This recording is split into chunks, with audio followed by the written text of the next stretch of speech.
Olá, vamos começar agora o curso de Criminalística, essa disciplina maravilhosa que está lá no seu edital. Vocês têm 6 questões de criminalística. Tem gente que deve estar pensando assim, não vou estudar criminalística nada não, vou estudar as matérias de direito e tal.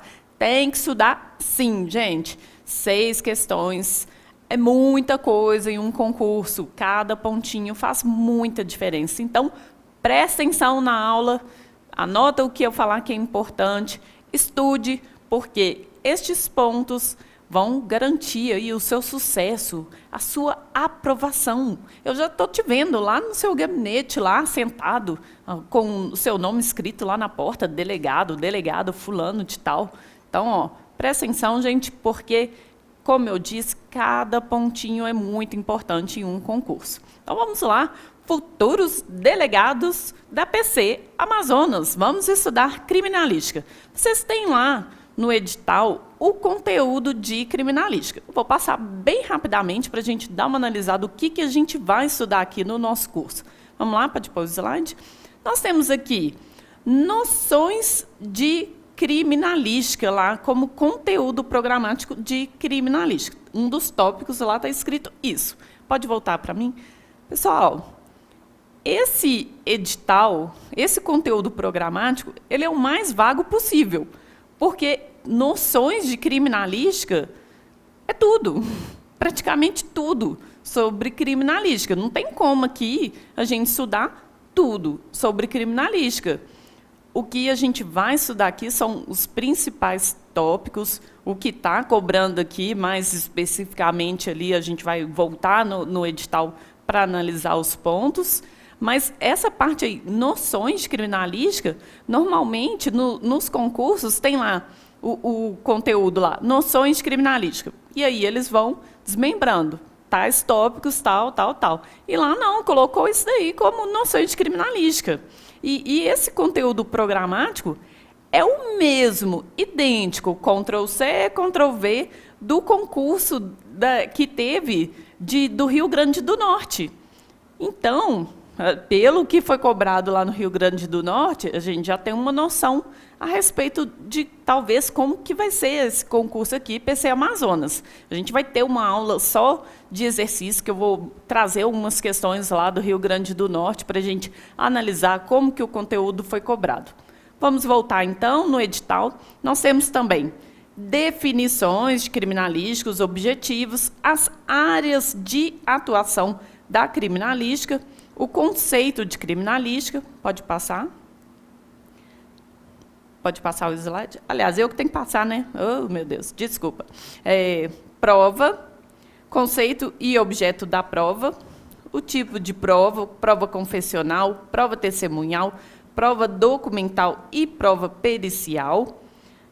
As formas da prova, forma direta e indireta, corpo de delito, o conceito, locais de crime, definição e classificação. Essa parte aqui costuma aparecer bastante nos concursos, eu vou falar para vocês.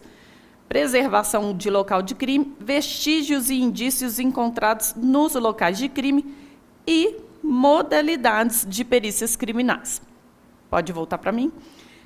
Vocês reparem aí, pessoal, que tem lá no início do edital falando assim, áreas de atuação da criminalística e depois tem modalidades de perícias criminais. É basicamente a mesma coisa. Então, assim, sinceramente, gente, não é um edital que eu, Michele, perita criminal, nem me apresentei, né, gente? Que falta de educação. Meu nome é Michele Machado, sou perita criminal de Minas Gerais, trabalho com local de morte violenta. Então tá, agora vocês me conhecem. Vamos voltar, então, para o assunto. Então, pessoal, eu, Michele, perita criminal, jamais colocaria um conteúdo desse. Porque, do jeito que eles colocaram, ficou muito vago. Algumas coisas que eles gostam de cobrar não é bem relativo à criminalística, como eu vou contar mais à frente para vocês. Então, eu achei assim que ficou vago isso aí. Fora que não tem referência bibliográfica, não tem sugestão de bibliografia. Ou seja, estude por onde você quiser. Não tem nenhum autor que eles indicam. Tem alguns conteúdos de criminalística que há até mesmo controvérsia entre autores. Um autor define de um jeito, outro de outro.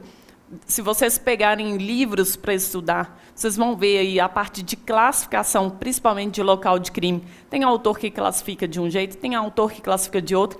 Ai, professora, o que eu vou fazer então? Porque não tem bibliografia indicada, como é que eu faço? Calma, criatura, eu estou aqui para isso. O que eu vou passar para vocês é justamente o que é mais cobrado, quais são as bibliografias mais aceitas, os conceitos mais aceitos. E se, por um acaso, vier alguma questão dessa que há controvérsia, cabe até recurso, mas não se preocupem com isso. Prestem bastante atenção nas aulas, anotem, não despreze o conhecimento de uma disciplina que está lá, gente, no seu edital. 6 questões. Isso daí, gente, faz muita diferença. Eu sei que para vocês, às vezes, a facilidade é mais na área do direito. Ai, criminalística, por quê? Porque, olha, eu vou falar bem a verdade para vocês. A matéria é tão legal, que vai ter gente pensando, será que eu quero mesmo ser delegado ou eu quero ser perito criminal? Olha, hein? Já vi gente querendo pular de time aí depois de aula. Então, vamos começar então. Eu trouxe para vocês algumas sugestões de livros. Ah, tem que comprar. Não sei, fica a seu critério. Quer comprar? Compra. Se achar que não tem que comprar, mas está aí. Algumas sugestões de alguns livros que vocês vão encontrar esse conteúdo que está sendo cobrado aí no edital. Pode colocar o slide, ó. Nós temos aqui o livro Ciências Forenses, é um livro muito bom. Tem esse livro Criminalística aqui também, que é um livro um pouco mais resumido, mas tem basicamente todos os tópicos, né, cobrados no concurso. É um livro mais barato. Esse daqui e esse daqui, gente, é um livrinho um pouquinho mais caro, mas são livros muito bons. Às vezes, pode voltar para mim, às vezes depois, se vocês estiverem com muita vontade de estudar criminalística, né, é um livro para ter ao longo da carreira aí. Sabe por quê, gente? Por que delegado tem que saber criminalística? Isso daí é função do perito criminal. Ele que tem que saber criminalística, ele que estude, eu não. Tem que saber sim. Porque, como nós vamos ver aqui na disciplina, a criminalística, ela trata da prova material. Um delegado, ele tem que entender qual que é a atuação do perito criminal, até mesmo para ele saber requisitar. Vai ser atribuição dos senhores requisitar o exame pericial. Se o delegado não entende de perícia, como que ele vai requisitar da forma correta? Hoje em dia, gente, é muito fácil, né, a comunicação através de telefone, WhatsApp. Então, tendo boa vontade, às vezes fica fácil. Olha, eu ligo para o perito, eu estou com tal situação, que exame eu posso requisitar? Mas, às vezes, gente, na hora do plantão, na hora que o bicho está pegando, não dá tempo dessa comunicação. E uma requisição errada pode culminar em um trabalho mal feito. Vou contar rapidamente para vocês um caso real que aconteceu, só para vocês terem a noção da importância dessa disciplina criminalística. E aí, vocês vão estudar até mais satisfeitos, pensando, realmente, eu preciso estudar essa matéria, está lá no edital, além de fazer uma boa prova, eu preciso entender para depois trabalhar. Então, vamos lá. Aconteceu um fato que um veículo estava sendo perseguido por uma viatura da Polícia Militar e, durante a perseguição, a Polícia Militar efetuou disparos contra o veículo. Um dos disparos pegou em uma pessoa que estava na calçada, que não tinha nada a ver com o fato. Aquele veículo que estava sendo perseguido, ele perdeu o controle direcional, saiu batendo em um monte de carro que estava parado na rua. Os autores desceram do carro e fugiram. Aí, beleza, situação pronta. O delegado precisava requisitar a perícia para comparecer no local. Pensem, qual perícia que deveria ser feita naquele local? Foi requisitada a perícia de acidente de trânsito, porque o veículo dos autores saiu colidindo em um monte de carro que estava parado na rua. E aí o perito de trânsito, ele não estava nem sabendo o que aconteceu lá no fato. Porque as chamadas, pelo menos aqui em Belo Horizonte, elas são via telefone. Você está lá no telefone, vira quase aquela brincadeira de telefone sem fio, que a informação chega para você, às vezes, pela metade, você não está sabendo o que aconteceu, chegou a informação. Houve um acidente, uma perseguição policial, e o veículo colidiu com outros que estavam parados na via. Aí o perito pensou, tem vítima? Não, não tem, não. Não tem nenhuma vítima em decorrência do acidente. E, aqui em Belo Horizonte, nós não atendemos, a perícia de trânsito não atende às perícias que não têm vítima. Então, o perito falou, neste caso, não tem exame pericial. Se por um acaso precisar, é feita uma vistoria posterior. Chamada encerrada, todo mundo foi embora para casa, não sei o quê, Só que, um detalhe, vocês lembram que eu falei que uma pessoa foi atingida, que estava na calçada? Tinha perícia, sim.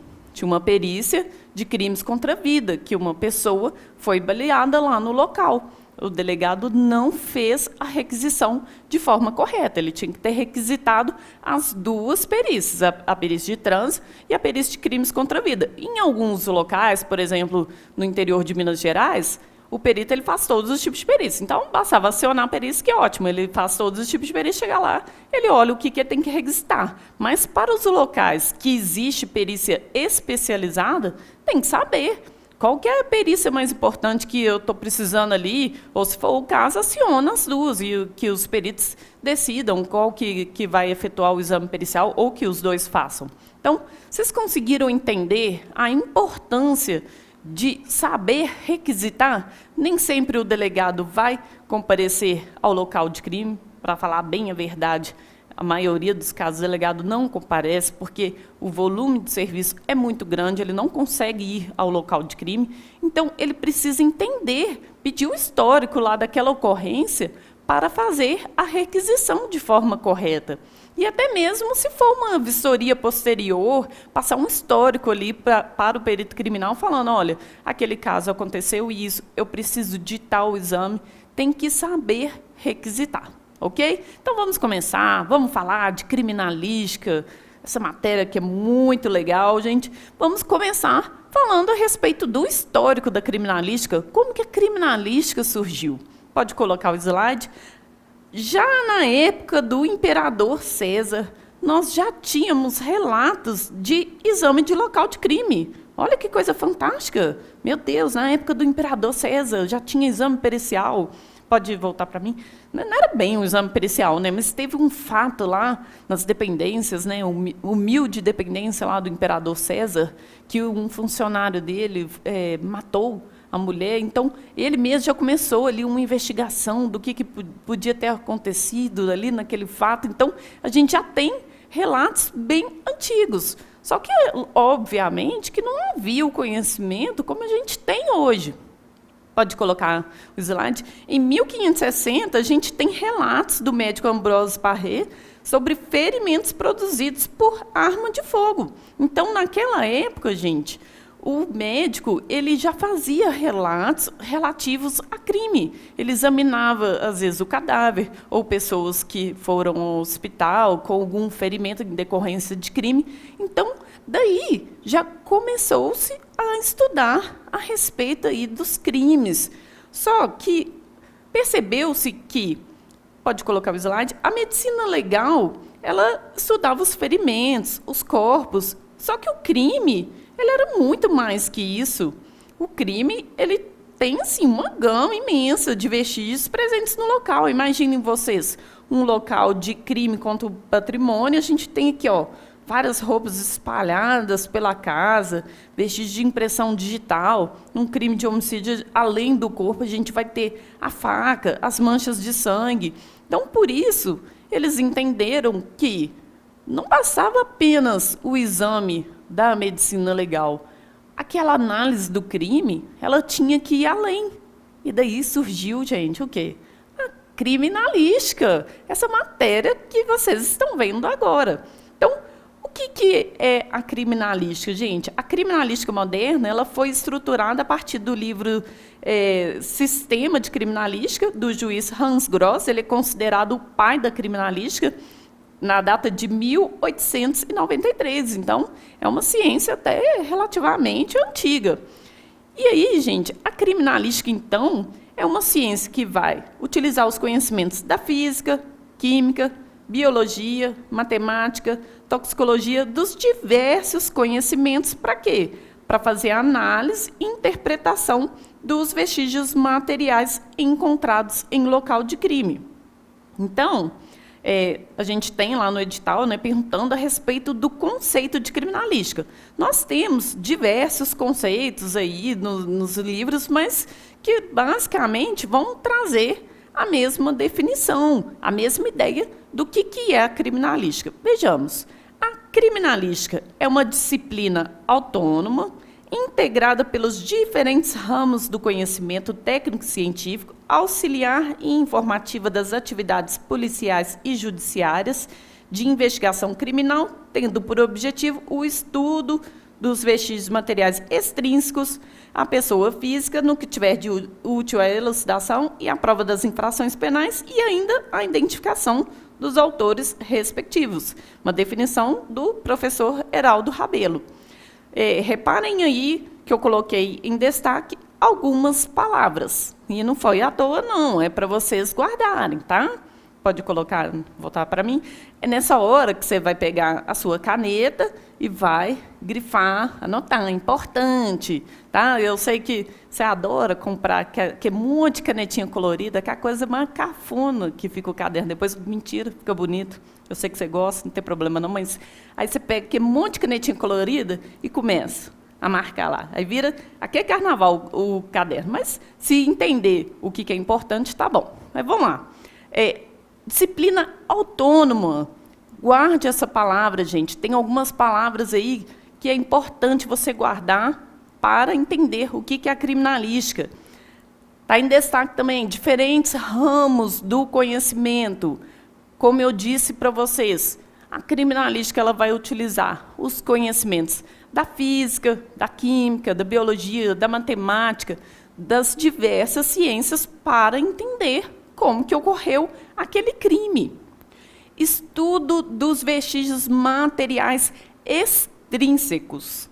Como assim, professora? Por quê, gente? O estudo dos vestígios materiais intrínsecos, quando a gente pensar, né, no corpo humano, por exemplo, é da alçada da medicina legal. A medicina legal, ela faz o exame externo também do cadáver, mas o exame interno é atribuição exclusiva da medicina legal. Um perito criminal ele não pode fazer um exame interno do cadáver. Ele vai analisar apenas os vestígios materiais externos, extrínsecos. E também tem lá em destaque para identificação dos autores. Uma das principais atribuições aí do perito criminal no local de crime é identificar a autoria do fato, é buscar a materialidade daquele crime para apontar como que se deu aquele crime, a dinâmica do fato, mas também para apontar a autoria. Quando um perito criminal está no local de crime, fazendo levantamento de impressão digital, o que ele quer? Ele quer encontrar uma impressão digital do autor, ali naquela cena do crime, para identificação, então, da autoria. Eu já vi até questão de prova comentando a respeito disso. Dentro aí dos objetivos da criminalística, tinha lá identificação da vítima, identificação do autor. Sim, está correto. Pode ser que num local de crime, o perito ele tenha que identificar a vítima. Vocês lembram do caso do rompimento da barragem de Brumadinho? Foi muito importante o trabalho pericial para a identificação daquelas vítimas, porque já não era possível o reconhecimento daquelas vítimas. Então, era necessária a identificação. Identificação da autoria do fato, como eu comentei para vocês, é muito importante o trabalho pericial. Então, imaginem vocês, pode colocar o slide, uma cena de crime. Mas se o perito chegar lá e falar assim, tem umas munições aqui, tem sangue, legal, tem sangue no local. Isso é o suficiente? Não. O perito ele tem que fazer uma análise ali daquele local. Ele tem que falar, olha, tem uma mancha de sangue, fazer o estudo daquela mancha de sangue. Ele tem que coletar material lá no local para ver, tem sangue? De quem que é? É da vítima? É do autor? É de uma outra pessoa que pode estar ali, ter estado naquela cena, então talvez uma possível testemunha. Então, o trabalho pericial não é apenas apontar os vestígios, mas analisá-los e interpretá-los. Então, continuando aí no conceito, nós temos um outro conceito que foi adotado aí no Congresso Nacional de Polícia Técnica em São Paulo, em 1947, que é criminalística, a disciplina que tem por objetivo o reconhecimento e a interpretação dos vestígios materiais extrínsecos relativos ao crime ou à identidade do criminoso. Basicamente, o que eu acabei de falar com vocês de uma forma mais resumida, não é mesmo? Então, vocês vão ver aí diversos conceitos, mas que traduzem a mesma ideia. Então, como eu sou uma pessoa muito boa para vocês, eu trouxe aqui as palavrinhas que vocês vão guardar, que se referem à criminalística. Pode colocar o slide, que é disciplina autônoma, multidisciplinar, baseada em métodos científicos. Isso daqui, gente, é importante guardar. É uma disciplina que se baseia em métodos científicos e que estuda os vestígios materiais, ou seja, os elementos objetivos. Guardem isso, pessoal. Guardem vestígios materiais, elementos objetivos. Aí eu coloquei aqui para vocês uma setinha pequenininha, vermelha. Pode voltar para mim, para vocês entenderem que guarda isso.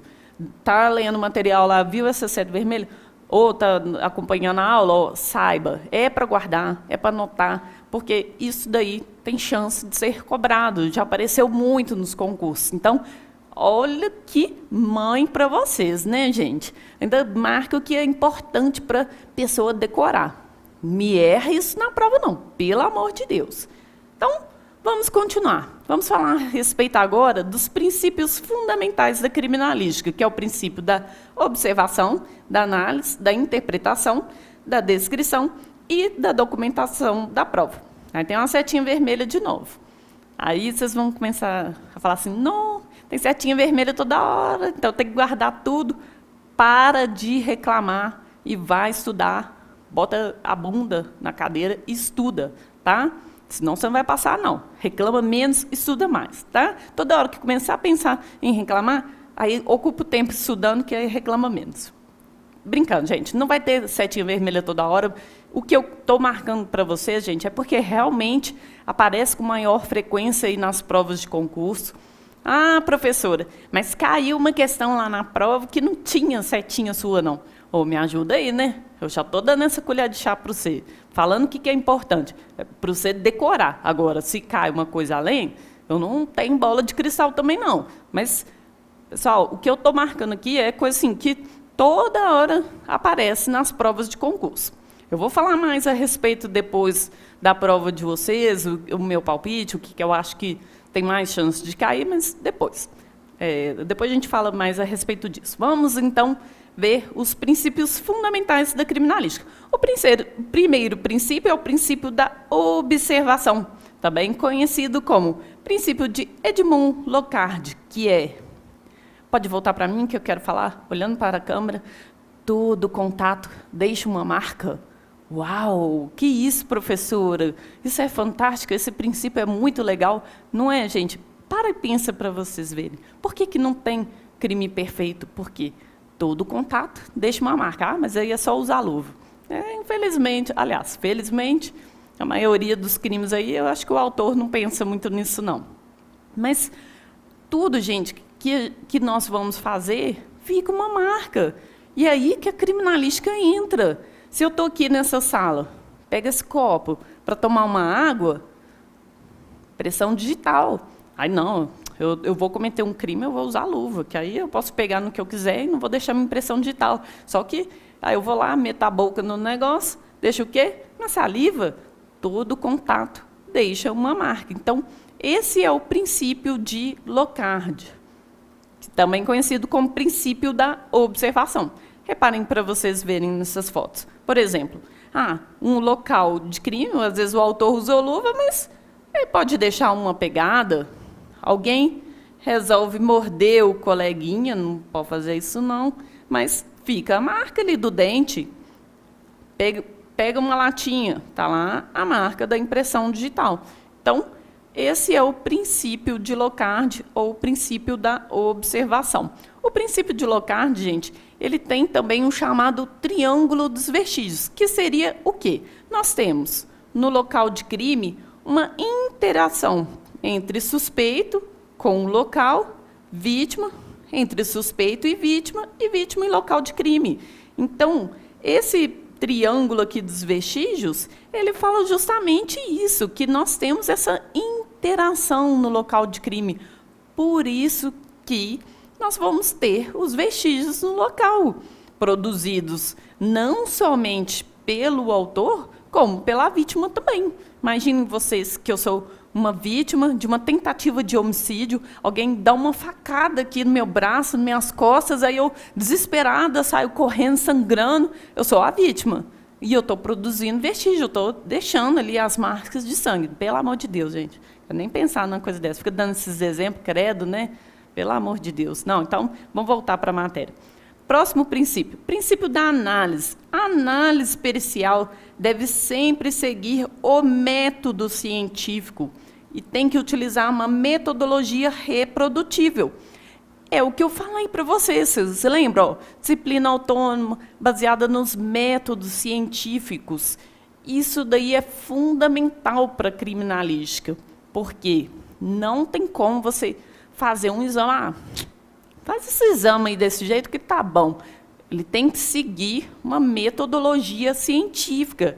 Porque, gente, aquela metodologia ela tem que ser reprodutível. Imaginem um caso, pode colocar o slide. É um exame de droga. Está lá, a pessoa lá pingando reagente, tiocianato de cobalto, fazendo um teste de cocaína. Aí achou lá o teste positivo, deu azulzinho e tal, legal. Teste positivo. Não sei se estão lembrados da parte do direito processual penal, que tem que ter a contraprova. Aí, lá na frente, o assistente técnico resolve pedir uma contraprova a respeito ali daquele exame. Ele tem que encontrar o mesmo resultado. Ele não pode encontrar um resultado diferente. Ele tem que seguir o método científico, assim como o perito. Eu vou falar mais para frente a respeito disso, tá, gente? Assistente técnico e tal, não precisa ficar preocupado, não, mas eu imagino que é assunto que vocês já saibam. Mas a metodologia ela tem que ser reprodutível, baseada nos métodos científicos. Outro princípio importante da criminalística é o princípio da interpretação, também conhecido como princípio de Kirk, que eu esqueci de colocar aqui. Está aqui, ó, o princípio de Kirk. Nossa, gente, milagre, minha letra ficou bonita aqui, ó. Meu Deus. Ô, gente, tira uma foto aí, só para eu guardar depois de lembrança. Mas o princípio de Kirk, gente, ele fala o quê? Que é o princípio da individualidade. O que é isso? Dois objetos, eles podem ser parecidos, mas nunca idênticos. Porque eles vão ter que ser distinguidos um do outro. Imaginem uma arma de fogo. Um revólver calibre 38. Você pega outro revólver calibre 38, agora para você ver, né? Eu falei com vocês que minha letra estava bonita, eu vou fazer um desenho para vocês verem como que eu desenho bem aqui, ó.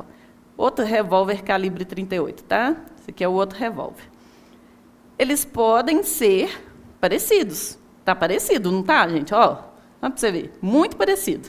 Eles podem ser parecidos, mas eles nunca vão ser idênticos. Por quê?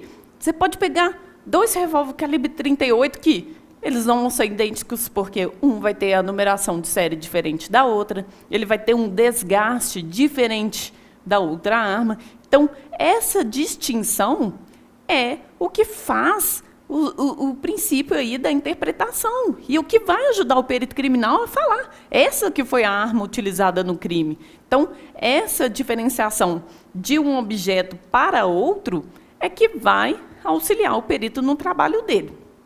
O princípio da descrição, ele fala que o laudo pericial ele tem que ser elaborado de forma clara, com um conteúdo racionalmente disposto e bem fundamentado em princípios científicos, buscando sempre uma linguagem técnica. O perito criminal, ele tem que utilizar uma linguagem técnica no laudo dele. Ele não pode utilizar, aliás, poder até pode, mas não deve utilizar uma linguagem muito rebuscada que só ele vai entender. Normalmente, no meu laudo, se eu tenho que usar termos muito técnicos, eu coloco uma nota de rodapé, algo explicativo para a pessoa entender o que eu estou falando ali. Mas o laudo ele tem que ser elaborado de forma impessoal, de forma clara. Então, este é o princípio da descrição.